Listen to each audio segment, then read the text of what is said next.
Okay, so we got the stream preview running. Okay, go ahead and mute if you need to. So, welcome to the OverVolted live stream rather than a standard podcast. We're actually testing some new methods to get some information out to you guys and kind of have a live session rather than actually just pre recording for a podcast. Autocorrect. Oh, just Spencer Ificus or whatever. Hey, Chris. Okay, so we are going to actually go over some of the questions that were presented in the Discord channel. I guess we should start with introductions as well. I'm hosting today. My name is Kirk, one of the writers on AdoredTV, and we're joined by Matthew. He's one of the other writers on AdoredTV. I'd say one of the, at the moment, pretty much the writer. I haven't made too many articles recently. I've been kind of busy with actual work and whatnot, but well, I don't get paid too much for it. Come on. I know. I have a day job. Hey, there you go. That's pretty cool. I made a dog house out of the underside of my desk. My dog loves it.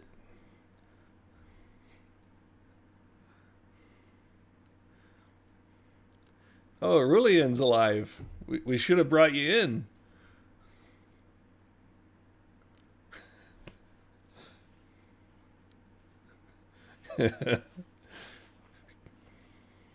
Yeah, we're not over in the EU. Oh, well, I have it so you can hear Discord. It's probably a channel thing.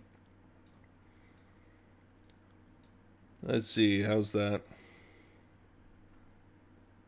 I bet you it has to do with the audio channels. Let's see, streaming.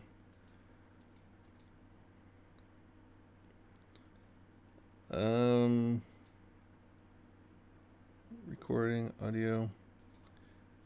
I'll tell you how it happens. We have a problem with how it's set up for.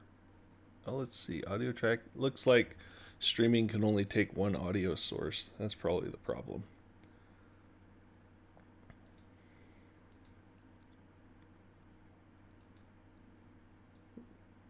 Let's see. I'm working on it, guys. Hold on. Hopefully, we don't have to kill the live stream and come back.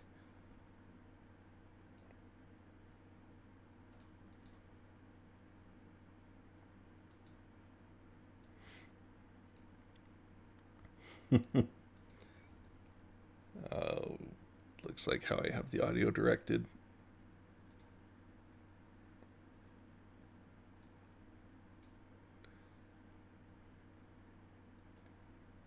Let's see.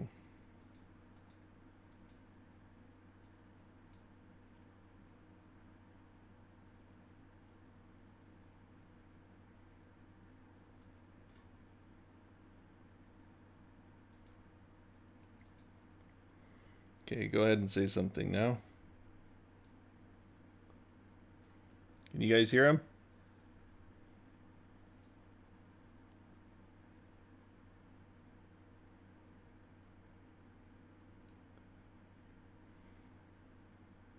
Yeah, I got it fixed. I had to pull it out of the way so I could fix it. Did you want to unmute your live stream portion? Oh, man. I hate it when things go wrong. Let's see. Let me pull out of the streaming here for a sec.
Is there not just a way to merge audio tracks?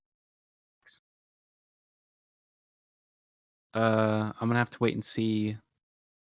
Oh, I hear me.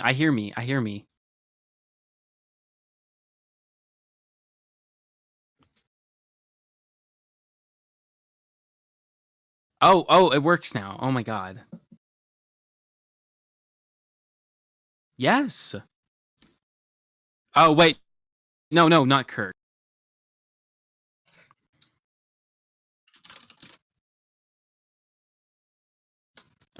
Well, this is my stream now. Oh, I know why. Okay, how about now? Oh, well, let's see.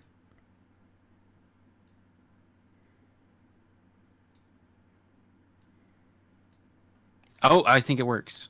Yeah, I'll tell you what, OBS has some pretty good granular control over the audio, but Okay, we got it. It's my fixed. lack of understanding has definitely made it a little hard to work. Okay, I think we got And it. my dog And needs to there's your dog. stop. Well, I can't. She's it's a all the way live outside. it's a live stream though. The dogs are like mascots. I don't think like I They could bring shouldn't my be. dog in here and have him talk to you. Okay, anyways, let's just get through the questions. Okay. I'm glad this only took like 7 minutes to get right. Anyways. Okay, Oh, so we're going to start with the first question here. This one is from Tuatha from the Discord. They want us to theorycraft about Big Navi. If the so fifth, they say, oh, do you want me to say it or do you want to say it? I can read through the question and then let you Okay, sure. You open the go ahead. comment. So if the 5700 XT can already be pushed to 300 watts or so to hit higher clock speeds like 2.1 gigahertz, and assuming Big Navi is double die CU count as Navi 10, where will the final clock speeds end? Connecting side issues, can AMD go to greater than 300 watts on release? Will thermal density be a problem? Max voltage to not see it down or degrade? Vega 64 did degrade on the HBM due to it being overvolted. And how probable is a Big Navi version with 80 CUs or greater? That's the full question. Okay, so final clock speeds for Big Navi. So they're saying 50% more efficiency. If we take that to mean simply 50% more performance at the same clock, then that would be 2.1 times 1.5, and that equals 3.15 gigahertz. Very Equivalent. unlikely. It's very unlikely that all of that's coming from just performance. Let's say maybe half of that's performance, and we get 2.6. I think that's still too high. I think at most, whether it's the high-end model or something a little bit smaller, I think at most we'll probably see 2.5. Well, I think that's the very most we could see. I am not going to hold my breath for a 2.5. I think the Xbox and PS5 are pretty good indicators of what we should expect. And I just mean, at the based on the very power most. efficiency. Yeah, I think 2.5 is unlikely, There but might be some within the water realm of coolers possibility. that can get it there, like aftermarket, uh, like Yeah. EWBKs or something that can push their GPU to maybe 2.4. But I Uh, would expect 2 to 2.1 being the reasonable clock speed on the aftermarket GPUs. Just I because feel like we could get the a, two. well, a lot of the performance is going to come from stripping out the RDNA 1 and just Yeah. going with straight RDNA 2. That's not a hybrid and not having to do both the old uh, GPU stuff plus this new method. We could be getting hung up on the clock speed a little bit too much. I mean, there's also the IPC. Yeah. Navi's very good with the IPC. Zen 2 is pretty good with the IPC. Zen 3 is great with the IPC. It's not always about the clock speeds, especially with these newer nodes where the clock speed gains aren't as large as they were in the past. Yeah, correct. Okay, so next part of that question, can AMD go greater than 300 watts on release? Will thermal density be a problem? I don't think thermal density would be a large issue. It would be more significant than before, but I don't think that'd be the main issue. I just think 300 watts in general is very high. Well, we've seen their GPUs go above 300 watts anyway, so we know it can be done, but do Yeah, they want to do it? My I don't think they do. Yeah, I wouldn't think they would want to do it either. Here's the thing: they always used to do that because that was the only way they could scrape some percentage points and close the gap. Yeah, but now that they I have don't. a significant efficiency increase with this next gen, I'm not so sure they're going to need to. Yeah, I think they could afford to not go for that 300 watt target. And the final part of this question: Max how voltage. probable is a Navi? Well, not. Wait, I don't see this part. Max voltage to not see it. I don't know. I don't know about the voltage. Well, That's more of a process thing, yeah, and we're not and we're entirely sure talking 7 nanometer exactly. anyway. I know that Some there's been source a lot nanometer. of directive not to go for like a 135 or 1325 kind of range. Well, that's for So, CPUs. For yeah, GPUs, probably no more than 1.2. Okay, so and then finally about 80 compute units, or rather more than 80 compute units. I don't know. it just Uh, depends on what its ability is. Uh, we know that prior to like Big Navi, they were limited to 64 CUs. mhm. So if they don't have that limitation anymore, sky's the limit, really. How much do they want to stuff onto a chip? I think. 80 compute units. Oh, wait, no, you go ahead. Well, I was just saying, I think they would definitely love to stuff as many as possible on there, but there are points of diminishing return with the current Yeah. bus technologies that are out there. hmm I think like a die estimate for an 80 compute unit Big Navi would be between 400 and 500 millimeters squared. I mean, they still have room in terms of like the reticle limit. They could probably get like at least 120 compute units in 800 millimeters squared. They may even be able to get up to like 160 compute units. But the question is it worth it in terms of price, performance, and power? Yeah, they would And most definitely have to strap that with some HBM2 oh just to yeah, get it fed properly. And then going across the PCIe 4, they might be able to manage. I think it I would can be see them doing something that 120. would be more beneficial for PCIe 5. Yeah, So it might be something that they do in servers for a server GPU. So 2, 3 years down the road, we might see something in that regard, but I don't see it on the consumer desktop anytime soon yeah. I think 80 is the most we'll see for like the high-end gaming GPUs. for this gen. And yeah, and 7 nanometers is expensive anyway, so that'll be priced pretty high, I think. Well, the sky's the limit Because right now. I we'll just mean, you got the yeah, just 2080 Ti that's at $1,200. yeah, but that's not. It doesn't really cost that much to make, though. I mean, it's Of 16 course. nanometer. When you talk about 7 nanometer, they're selling a GPU as big as the 14 nanometer 480 and 580 for like double the price. Well, the thing is, the nanometer process size isn't really what the pricing is based off of. Yeah, I know it's based on the wafer, and the wafer is more expensive. For the cost of the manufacturer, but I'm saying for our cost, the consumers, our pricing is based on performance. If something That too. performs That's important better too. than the 2080 Ti, it can be priced higher than the 2080 Ti, even if it's smaller, more efficient, and cheaper to make. It doesn't matter. They can still price it higher or compete on price by pricing it similar to a lower performing card. But all of us, we buy based on performance, I would hope. You know, I Yeah. try not to do team green, team red when I make my purchases. I want the most performance for the dollar, and I have a particular dollar point in mind. I'll buy a card that fits that, regardless if it's blue or red or green Blue or red. or green. I hope you won't be buying a Intel GPU. Hey, if theirs is performing at a particular price point, better than the competitors and don't suck $3 a minute out of my wall, I think they would be on the table. I'll give him a couple years. Well, I'm Anyways. not going to buy 1.0 drivers for sure. I mean, there is something to be said about driver stability, and right now both red and green are having some issues. So let's move on to the next question from Sightless Seer. I'd be interested in you guys going over which console you think will sell better overall and why.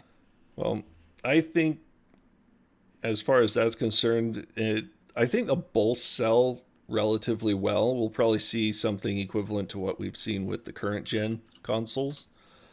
The Xbox, it'll probably be priced a little higher, and so might have some initial hesitation on that, but they'll be within $100 of each other, and Yeah. so it'll just kind of come out in the wash.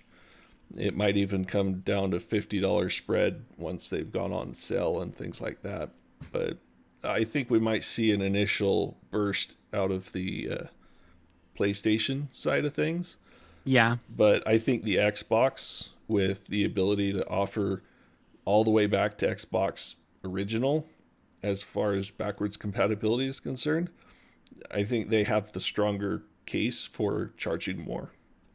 Xbox enjoys the biggest advantages they've had against Sony ever. Historically, Sony's always won every single generation, except for like with the Wii, but the Wii was sort of different. And even with the PS3, they were winning because after like their launch fiasco, they clawed back a lot of goodwill and market share. But I think Xbox, if this is the generation, if there's a generation that Xbox can win in, it's going to be this one. Yeah, And I've made my point about what I like about the PS5 on a technical level, but when it comes as a product as a whole, the PS5 is not as impressive. yeah. I mean, from a technical level, the SSD in the PS5 is great. They have their audio thing that they got going, but the Xbox has more power behind it, a lot more CUs to help drive those frames. I see them not stuttering or having as big of an issue in games and being I don't able even to think it's actually about the do more. hardware. I don't think it's even about the hardware. It's really unless the price difference is really large because of the hardware. It's really about that game library and having the integration with PC. Oh yeah, That's something that's really valuable to Microsoft, and I I think they're going to exploit it to the fullest. yeah, Sony's going to have a significant advantage with some of their exclusives. I know that we ended up buying a PlayStation 4 way late to the party, of course, to make it cheaper and more affordable, right? But for Horizon Zero Dawn, that was the only reason. My wife severely wanted to play that, so she got to play that and a handful of other games that she picked up that were PlayStation exclusives. Other than that, we do our gaming primarily on PC. And so having the crossover with the game library with the Xbox is going to be a huge selling point, in my opinion. Yeah, the Xbox could really suffocate the PlayStation with its massive game library. Like it cannot be understated how absolutely massive this game library is, even if they're not current generation titles. Especially when you consider that backwards compatibility is important for when games launch. I mean, sorry, when consoles launch, because a lot of console launches have been terrible historically. There's a YouTube channel called Scott the Woz who looked at all the console launches in history, and most of them are really, and backwards compatibility really helps combat that. Yeah, and that's the thing that the Xbox has going for it. They can backwards compatibility for all of their game library all the way back to the original Xbox because it was all Yeah. done with DirectX on basically PC hardware. But Hmm. Sony, PS3 and back, they were on those cell processors and they aren't able to emulate those very well, if at all, unless if they want to grab some of those more open source projects. Well, But they can't even emulate the PS4 titles well either. yeah, and I really doubt they're going to put a RPi 4 for RetroPie in their console. They're just not going to Yeah. want to support that.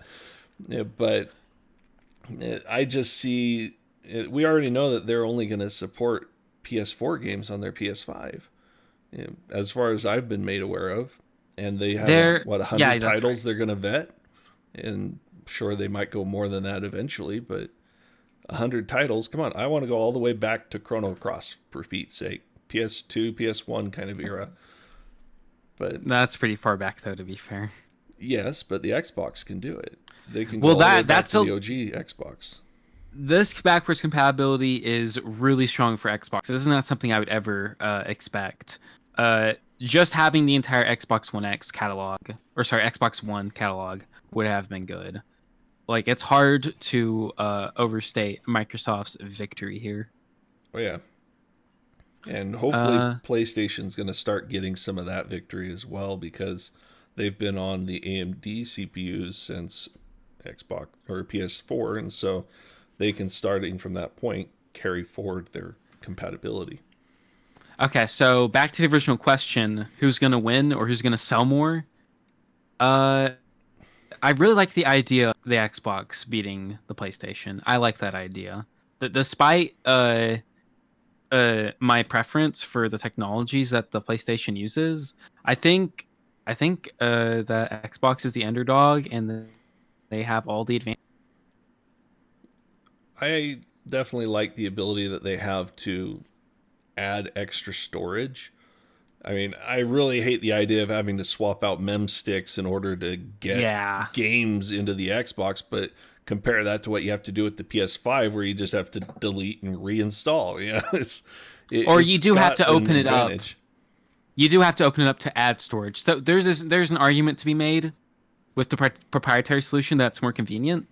Yeah, Uh, I don't like that, but I know a lot of other people also don't want to open up their console unless it's like, even if it's really convenient to put the M.2 in. I think a lot of people don't like to do that. yeah, they would much prefer to just put in a USB 3 thumbstick on the back or whatever, or attach an external with the 10 gigabit. I think they're going to have.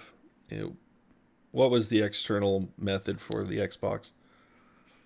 Uh, the original No, the or the Xbox Series X. I thought they were putting like a Thunderbolt equivalent USB connection. oh, I don't know about that. I think it was a Gen 3.2, so 20 gigabit. Yeah, Yeah, but you'd be able to attach an external drive. Just boom, there you go, and now you got whatever storage is attached and running at that speed. yeah. So, I mean, with these kind of questions, it's always like impossible to really give like a good answer. Well, I guess. I guess we can go on the record with our optimistic, zero information speculation, so we can at least Yeah. be on the record. And I will vote and say that they'll be rather close. Like, I Yeah. don't see one pulling significantly ahead of the other, like we saw with the Wii or something like that. I Hmm. think we'll see something similar to what we saw with this gen, except for I think Xbox will pull ahead in the long run. Well, PS4 has sold quite a few more than Xbox. But the current A gen tie. for the two are pretty similar, though. There There isn't no a big, overall. huge difference. Hang on. Let's Google this just one quick second. PS4 sales versus Xbox One. So I'm pretty sure it's a rather large difference. This is from VGCharts.com. I have no idea if this is good or not. Total sales. For Xbox, as of January, it is This is January just under 18th, isn't it? January 2018. 2020. Oh, Yeah, this article was posted on 8th February. That is just under 50 million, and PlayStation is just under 110 million. so And the almost Switch, double. yeah, and the Switch is at like 50 million. So Xbox, so a tie would be a lot better in their performance this generation. A tie would be more in line what they did with the 360. Okay, so let's move on. Next question. Well, I would like to see the Xbox start to pull ahead. Okay, let's. Yeah, What do you guys think the improvements will be for fourth gen Ryzen? Maybe I, efficiency and clock speeds. So yeah. I would estimate overall a 30% improvement in single thread, and probably similar improvement. Um, I'm not sure if I'd go as far as 30%, maybe 20. We I are think. getting Well, the combined cache, and so that's going to add some significant multi-thread performance since the inter-thread latency is going to be a lot lower. uh, well, IPC I think is probably around 20%. Yeah, Because I think it has to be higher than Zen 2 at least, of which is course. 13 to 15%. So I think 20% is probably what they will say they have achieved, and I think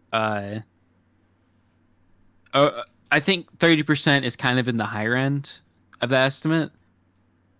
25% at the very least.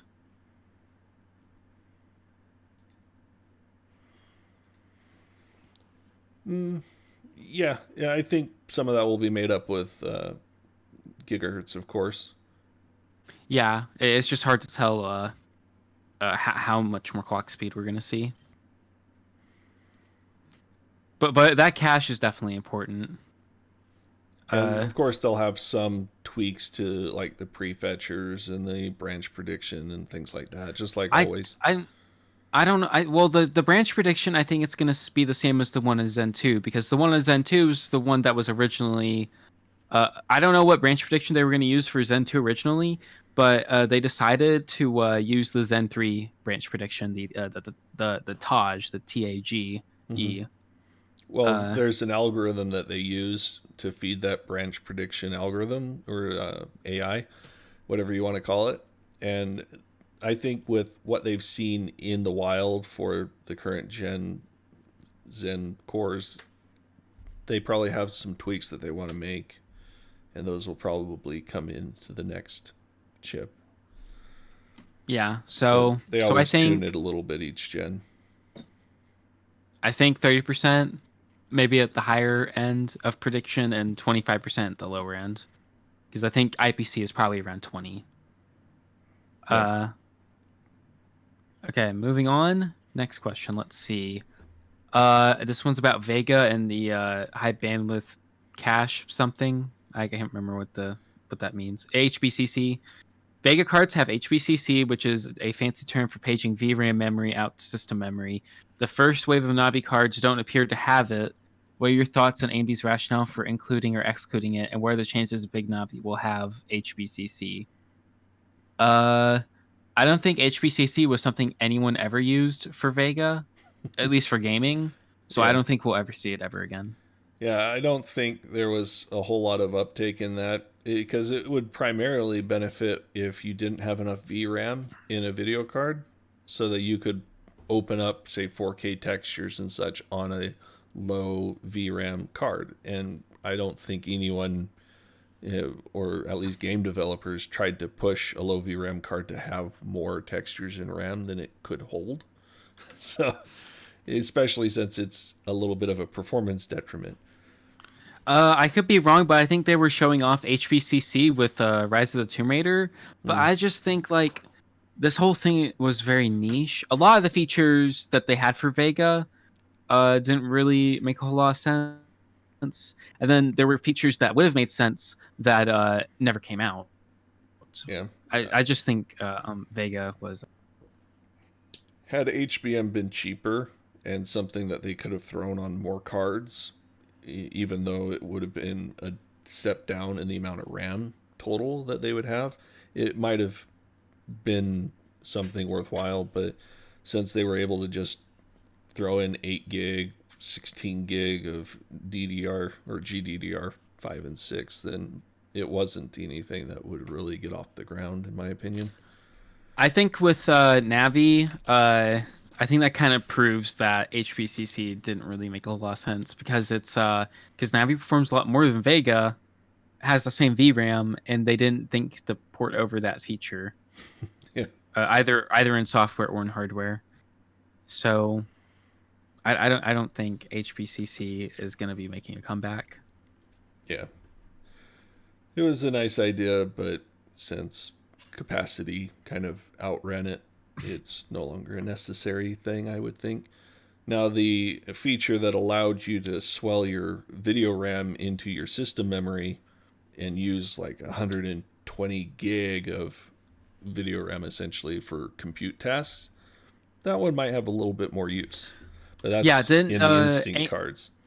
yeah, AMD this was like in 2017, 2018. AMD came out with a GPU that you could put like SSDs on.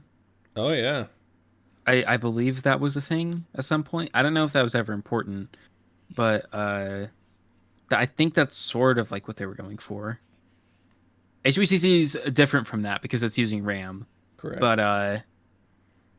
but they had a lot of features back then where they were like pushing like uh things to make up for the lack of HBM, Yeah. or really push for more like memory capacity even if it's slower.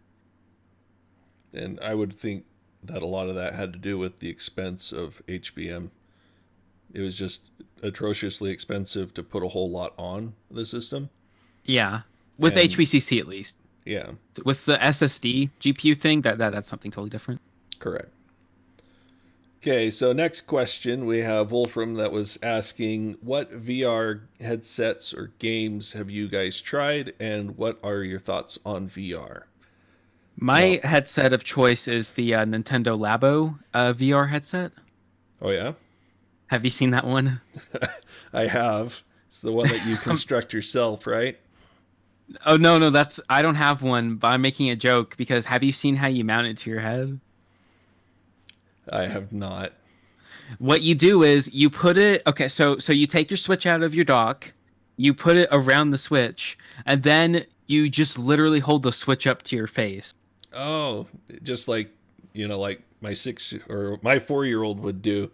Like, I have one of those plastic $5 things that are based on the Google Kaleidoscope? Cardboard. It, Kaleidoscope? I don't Or know. no. Oh no, I It's know what you're it's talking some about. no name brand. I got Yeah. it for like $5 on sale. You put your cell phone in it, and I have a 4-year-old that actually, we have a space game where you can look at like this spacescape with little spaceships flying around, and if you stare at them, then they'll explode. It'll like shoot a laser at them and they'll explode. He likes to play that one, and he likes to do like the roller coaster. And he'll be standing up and he'll like dive around and lean forward and stuff. We have to make sure he doesn't hit his head on something. But there's not even a strap for the Nintendo Labo VR headset. You just have to Yeah. literally hold it up to your face. Well, And this it's one like, has the headband, like the strap that goes around the back and over the top, but he'll still hold it with his hands, like he's holding like this awkward pair of binoculars almost. well, you should get him a Switch then. He would love the Labo. I might actually when he's old enough to actually play those things. Right now, we've just been going over some of the Nintendo and Super Nintendo classics. Like Oh, nice. complete a level on Super Mario World all on his own. Granted, it's only the first island, but still, he can do it all on his own without my help, and that's pretty good for a 4-year-old. Now, as Oh, for professional headsets, we'll call them, gamer oriented headsets. I actually own the Odyssey Plus, and I've played on a Rift S, and I've used the OG Rift as well. And of course, like I said, the Google Cardboard and whatnot kind of levels things. And obviously, my main only ish game that I play is Beat Saber. I think that's pretty much one for everyone. But I have played a little bit of Skyrim, and I've played some, I don't know, bar brawling kind of punch 'em kind of game. That one's a little nausea inducing. I'm a big fan of horror, so I actually play a lot of the suspense kind of horror ones where you're going through this dark, shadowy place and trying to avoid getting scared the piss out of.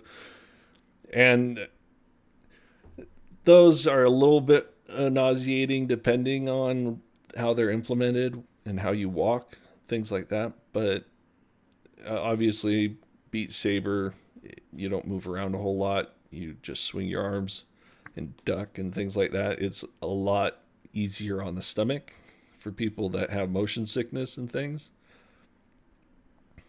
Yeah, I've never tried VR, so Mm-hmm. But I can't really speak to how I cool it is. I can say that the Odyssey being cheaper than the Rift S makes it more affordable for people wanting to get into it. It does have a significant lack of tracking cameras. It's only got 2 versus the 5 in the Rift S. And so you do have a lot more tracking issues. Like I've had my saber stuck in the ground and things like that while in the actual setup process, going through and picking from the menus and things like that. But once you're in game, I don't really have that issue too much when you're actually swinging your sabers. I have had more setup issues with the Odyssey Plus than with the Rift S. I think going through the whole Microsoft virtual augmented reality software and whatnot just kind of makes that a little bit more complex for it and prone to issue. Like I've had where the headset, you move it around and the entire world moves with you. You're stuck in a single spot and you just kind of shift the world. It's a little hard to get out of that. You have to kind of restart the whole software and everything. Where I haven't really had that problem with the Rift S. I've had problems with the Rift S where the entire world kind of ducks when you duck. So Yeah, that your sounds weird. headset stays at the same height in the game. So that was kind of screwy, but I haven't had that happen too much with the Rift S. But as far as tracking is concerned, I think that the Odyssey has a little bit of predictive tracking. And I say that because I've noticed that it doesn't exactly follow my hand movement. It just kind of moves where my hand would have gone. But if I like jerk it to the side real quick, it doesn't necessarily follow that immediately. So I think there's a little bit of prediction in there, but it's very rare that it happens because most of the time it's 100% able to track you. I've seen it get the top left and right corner tracking a lot better than the Rift S. I've had the Rift S completely not even track up in the top right and left corners. But the Rift S gets the bottom left and right corners a lot better. It, or worse, actually. Yeah. It gets the bottom left and right corners worse than the Odyssey, which does flawlessly down there. Or vice versa. Whatever I'm trying Okay. to say. They're the opposite. One does better at the top, and I think that's the Odyssey. The other one does better at the bottom, and I think that's the Rift S. So there you go. So next question. Uh, do you think AMD will raise prices on Zen 3 Ryzen 4000 desktop CPUs? Example 4600 and 4700X by $10. Compared to current prices, yes. I think we'll I don't see want the them to. same kind of level. Well, if they're offering more performance and they're way ahead of Intel, I think they have kind of the right to price it according to performance. I would like to see now the price drop we got with Ryzen 2000 was really big. I'm not saying that AMD needs to do that. I'm just saying even with the 30% single thread performance boost, it's hard to upgrade from Zen 2. Oh my God, what is happening outside? I hope that's not picking up on my mic. Of course it is, but that's what we do in post. We cut all of that out in post so that you guys don't have to hear it on our actual podcasts. But welcome to live Uh, streaming where you get to hear all the stuff that I tend to cut. yeah, that's a big problem is my dogs. Anyways, I have 2 dogs, they're but at the other they're, side. yeah, mine are, you can't really hear them when they're outside running amok unless if they're by my window. Anyways, back to the question. I'm not saying that we need like $100 or more price cut. I'm just saying that it makes it hard to justify upgrading when the prices are going up and the performance isn't going up by that much. That Well, 30% of a single thread is quite a bit, don't get me wrong, but when we're moving more and more towards more cores, that kind of softens that kind of impact, especially in workloads where that single thread performance is hard to draw out, like in gaming. Though I will say that the cache change with the L3 is going to matter quite a bit for gaming. yes, it will. And you got to think also, we've been stuck with this mentality of a couple of bucks extra each gen for zero gain with Intel for the past few years. I mean, you Oh looked yeah, at the this is difference better. between the 6700K and the 7700K to the 8700K. I mean, they were all going up in price, MSRP on release, but yet they were all still 4 core 8 thread. I Except mean, for the 8700K. 8700K, I thought that was still 4 core 8 thread. No, that's a Did they 6 core. That that was was the the first last time good they did Intel 6? CPU. Okay. Yeah, that was the one they went to 6. It's hard to determine how far ago it was before Intel decided to start innovating. Yeah. Well, it's not that they decided to start innovating. It's that they fast tracked their new 6 core because they realized that Zen was actually quite good. Yeah, they were starting to Uh, get slaughtered. Here's a thing from the chat. The prices are going to be the same or drop because the world will be in recession. That's a good point. It could drop. I don't think if this didn't happen, there might have been a reason for AMD to try and get a little more cash. But I do feel like that the economy might encourage AMD to at least keep prices the same. I would still not be totally happy with same prices, but well, it would definitely be it would be an extremely compelling upgrade for pre-Zen 2 owners. For Zen 2 owners, it's not super compelling, I don't think. Uh, but for everybody else, absolutely, or people on Intel.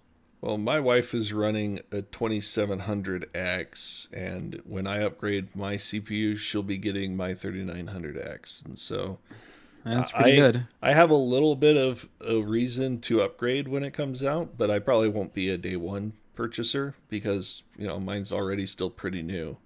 And then I get some trickle down economic from it though because my wife's 2700X goes into my NAS box, and that 1700X can be kicked out the door to whoever ends up wanting to buy it from me, or maybe building it for an in-law or something like that.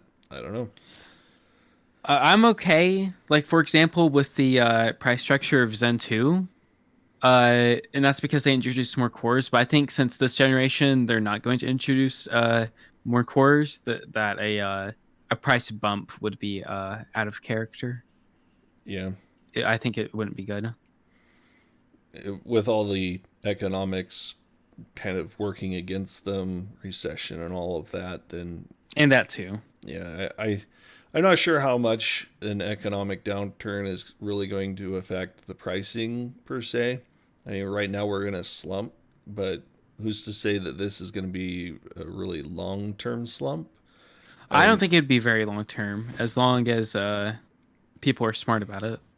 yeah, Not getting too political here. As long as the businesses still exist, yes, and flipping the economy back on should. well, and that's the thing is China's already started production again. They're back to work Yeah, and doing their thing as if nothing really ever happened per se. And I think part of it was beneficial because they had just come off of their New Year holiday, so to them it was more of an extended vacation. But I know in the U.S. we've had 3 million layoffs. it's it's a huge number, and yeah. you got to think though, most of that is going to be in service oriented environments. People that were doing like in home cleaning or fast food, maybe. But we've had a huge surge in people wanting to hire for supermarkets and delivery services. So, Okay, two things from the chat. What about motherboard prices and availability? I have no idea. I think it's probably going to be the same as what we see today. yeah, probably. Okay, and then China is lying about the test results. They're not reporting the new cases. They have had it for about 3 months now, so we Mm-hmm. should be seeing their cases decline. Uh, I Well, mean, the thing is that when this first started, we were getting like unofficial news about it, even though the government of China was trying to repress it.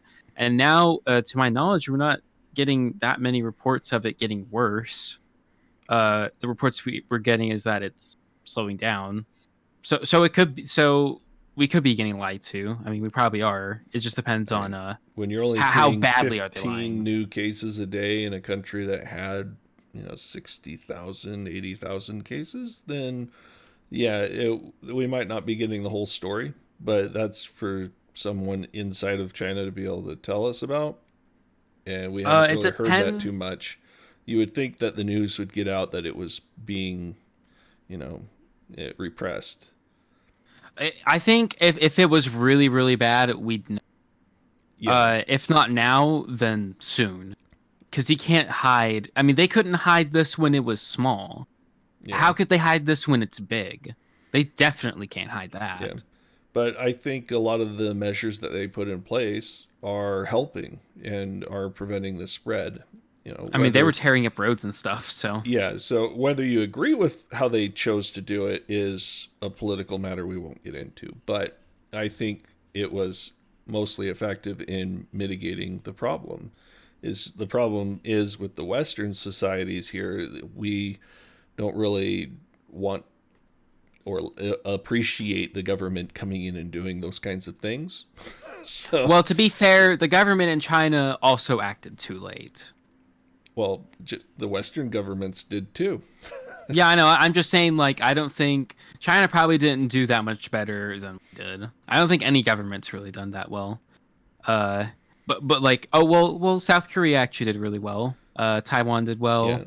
but South Korea has Japan, already been through it with some of the other outbreaks that they've had, and well, they were on top of it. They had like millions of tests. yes, Like as soon as it started. That's why you test. You don't test when the outbreak is happening. You test before the outbreak happens. well, and So there's also those people that received tests and medical supplies, things like that, that were bad from China.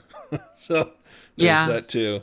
It doesn't help when you test with something that gives you a false negative, and then you go about your merry way thinking you're just sick and then infecting everyone all along the way.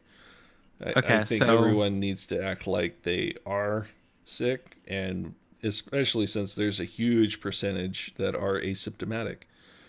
So wash your hands, follow safe distancing guidance, try not to go out unless absolutely necessary, and help mitigate the spread.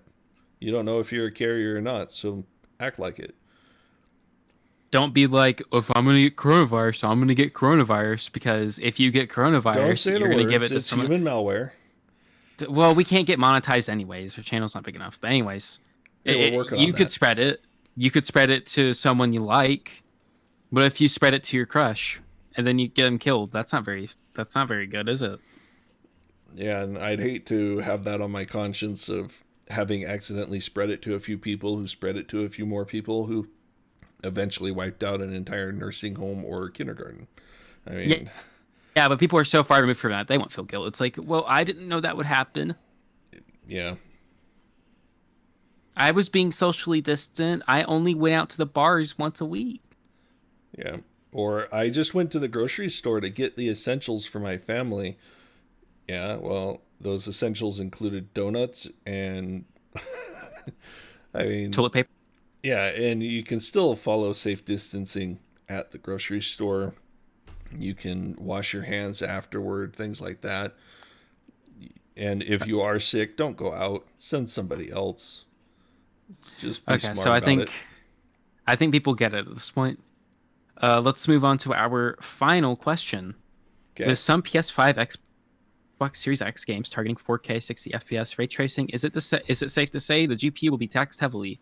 Yes. Do you expect certain GPU yeah, well, yeah. The answer to that one is yes. Second part, do you expect certain GPU tasks to be offloaded to the CPU, similar to how last gen CPU tasks were offloaded to GPU? I don't know how this works in a technical respect, but if it is possible to do this, then I would say that they would do this, because I think an 8-core Zen 2 CPU is a little overkill. I say it's overkill. Um, I would say that it's going to be useful. I mean, you've seen a lot of PC games that do tax quite heavily an 8-core CPU. Now, But it's whether not we've like seen that on, 100%. yeah, it's not, but the Xbox still has to have some overhead to be able to do live streaming, things like that. The PlayStation to connect to their PS5 network and do multiplayer and a lot of these other things that do demand heavy CPU. We can look at the past though and look at things like PhysX and things that it had been traditionally computed on the GPU that have now been moved to the CPU in PCs. A lot of the Uh, physics calculations are CPU based now. in regards to stuff like streaming, that's going to be on the GPU because it's a lot less intensive on the system as a whole when you do it on the GPU, even if the quality is lower. And let's be honest, with the consoles, people aren't going to care that much about the quality difference. I don't think they'd use the CPU. Yeah, I don't think they'll care too much about the quality difference either. And fixed function hardware is more power efficient, and they got to worry about their power envelope, especially the PlayStation 5. And I just definitely see the GPU being used quite heavily, especially if Xbox felt the need to go up to the higher CU count than what the PlayStation did. They're going to have a lot of GPU compute to go around, but the PS5 is going to be kind of strapped. They're not going to be able to offload too much to the GPU because it's already going to be overburdened trying to get that 4K result. Yeah. So It already has like that one compute unit for the audio. yeah, Uh, so they're going to be down a man, so to speak, too. yeah. So I think for the Xbox, they have a lot more headroom. Sony, that definitely incentivizes Sony to offload to the CPU. Mm-hmm. Uh, with 8 cores, I think they can afford to put a lot of these tasks on the CPU, even if it doesn't run as efficiently. Yeah, And I think that's one everything more. for now. Will the new Xbox and PS5 play Crysis? If they port it Oh. over, I'm sure it can. What happened to Crysis? Do they not make games for the Crysis franchise anymore? I thought they came out with a couple of sequels. Did they? I don't remember Crysis 4 being a thing.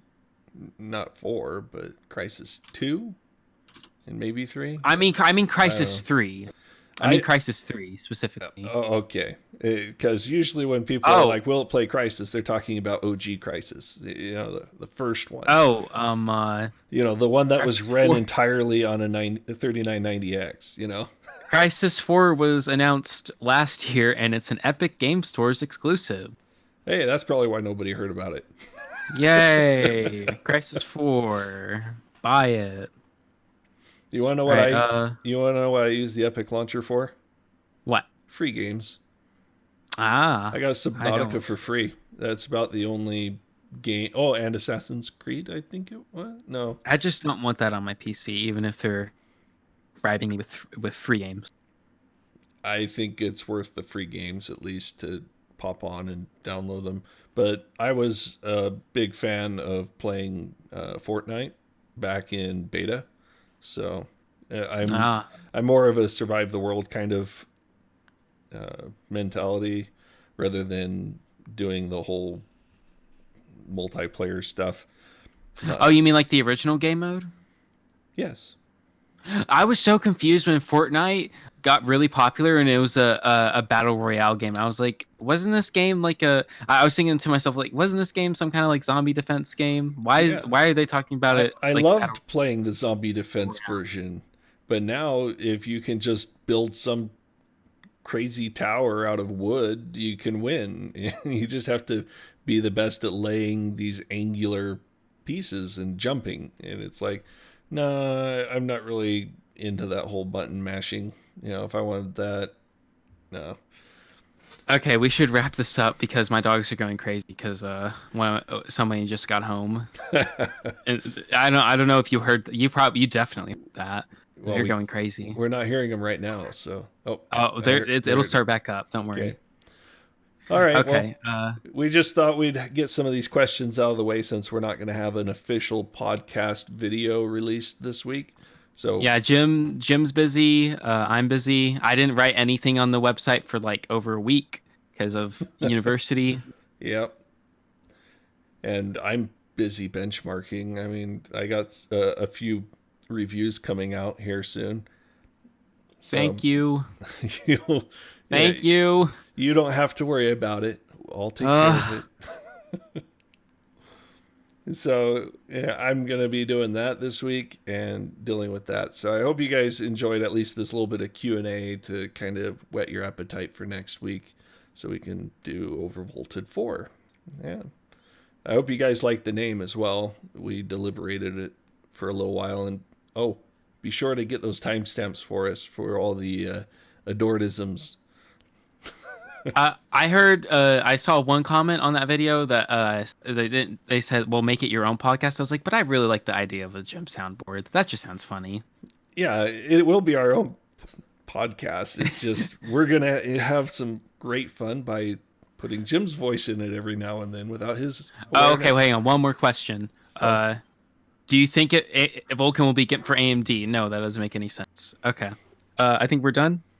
yeah, I think we are done. Thanks for Okay. watching, Yeah. guys. Do go ahead and subscribe and like and all that fun stuff for this web channel.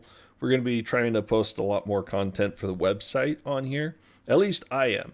I have uh, an Arctic Freezer 50 that I'm going to be reviewing soon, and I did a video of putting it into my test bench for Threadrippers. So that will be coming out eventually. I haven't quite got all of my studio setup working properly, so you guys will have to suffer through whatever the quality ends up being when it comes out. So just bear with us. We're still working on it. We're not Gamers Nexus or anything yet, but we're working on it. Oh, you think it might be GIMP for ray tracing? No, I think Vulkan will do pretty well with ray tracing all around. It's got DXR to model after, and I think AMD is going to do just fine with their ray tracing implementation. It's probably not going to be any worse than RTX currently is, so it might even be a step up, maybe RTX 2 level, but we'll see. And with that, we'll go ahead and conclude. Thanks for watching, guys. We'll catch you next week. Bye.